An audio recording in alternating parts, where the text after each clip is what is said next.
Silo? Gutom ka na, Silo? Gusto mo na kumain? Ha? Bakit nagluha-luha yung mata mo? Ha? Umiiyak ka? Gutom ka na, hindi ka pinapakain? Ha? Silo? Silo? Gutom ka na? Gawa na kitang pagkain? Gusto mo? Umiiyak ka ba? Na hindi ka pinainitan ng pagkain mo? Ay, pagkain ka na, iinitin ko na lang. Hi! Naiyak ka? Bakit naiyak ka sa camera? Look at your eyes. Your eyes nagluha-luha yun. Ay, nagluha-luha, gutom na. Hindi ka binibigyan ng pagkain. Nagluha-luha mo to. Naiiyak siya. Gutom na. Oh, nasad. Nalulungkot ang aming aso. Hi, Silo. Hi. Up, up, up. Dance. Dance. Naku, nagtampo na. Ayaw na sumayaw. Ayaw na sumayaw. Ayaw na mag-up. Nasa hindi daw siya binibigyan pa ng pagkain. Nagutom na daw siya. Ano, Silo? Gutom ka na? Gutom na ang aking alagang aso. Hi! Bakit nalungkot? Di na mamansin. Ganyan ka ba pag gutom na? Di mo na ako pinapansin? Kam, mag-init tayo ng pagkain. Tara. Ha? Uy, bilis ah. Kam. Kam. Gawa tayong pagkain. Hanap tayo dito sa ref. Wow, sunod siya oh. Kam. Maunat pa. Galagatukan yung buto. Ang bilis ay pagsabi kong kam. Kanina kahit anong kausap ko na, di ako pinapansin. Gugutom na yata. Kailangan siguro niyang pagkain. Kam, inita yung pagkain. Ta. Kam.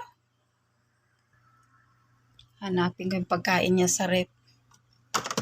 Yata yun. Ito nga. Ito yung pagkain niya. May pangalan niya eh. Selo. Yan, Selo. Kanya ito pagkain. Yung lagayan niya. Yung lagayan niya pagkain. May pangalan yan. Yan. Selo food. Nilagyan ko pangalan para hindi malito sila. Sino man kumuha din ng pagkain. Itong pagkain niya. Gusto niya yan eh. Yung mga tira-tira. Tinatabi ko. Para may makain siya. Ito naman adobo. Hinihimay-himay ko. Para pakain sa kanya. Isama ko doon sa mga wings na prito. Hinimay ko yan para i-microwave. Pero hinugasan ko yan para maalis yung ibang sobrang alat kasi ayaw niya.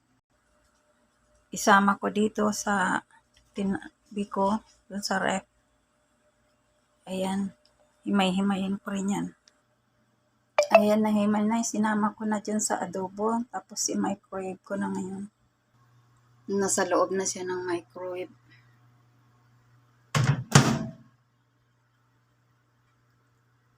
Isetting ko dyan sa medium. Tapos yung heat niya is number 4.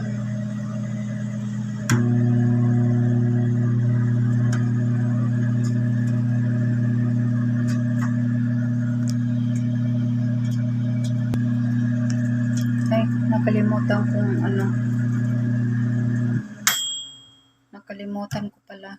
Kailangan palang takpan. Kasi para hindi magtalsik-talsik. Pag walang yung takip, microwavable naman to eh. Kasi pag nag-init na talsik-talsik, mapuno sa dumi yung microwave.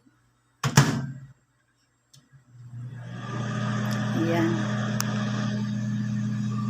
Naka-microwave na siya. Lagay ko naman sa pot. Pero pag nagpitik-pitik na yan, ibig sabihin, enough na. Kahit hindi matapos yung 4, pag pitik-pitik na, pitik-pitik, ibig sabihin, okay na siya. Kahit i-off ko na lang. Wala po tayong narinig na pitik-pitik. So, bigla na lang nag-off, okay na. So, tama yung time na ko. Buksan na natin.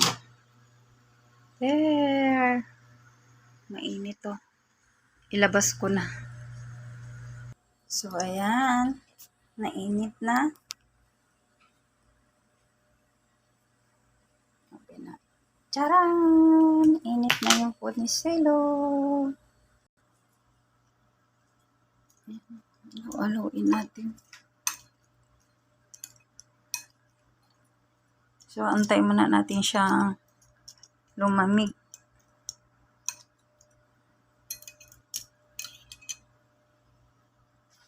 Antay muna natin lumamig.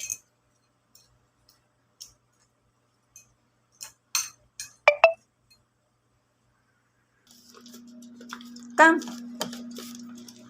Food is ready na. Napunta siya doon sa kainan niya. Wait lang ha. Here is your food. Malamig na. Kailangan kasi palamigin bago bigay sa kanya kasi hindi rin niya makain na iinitan.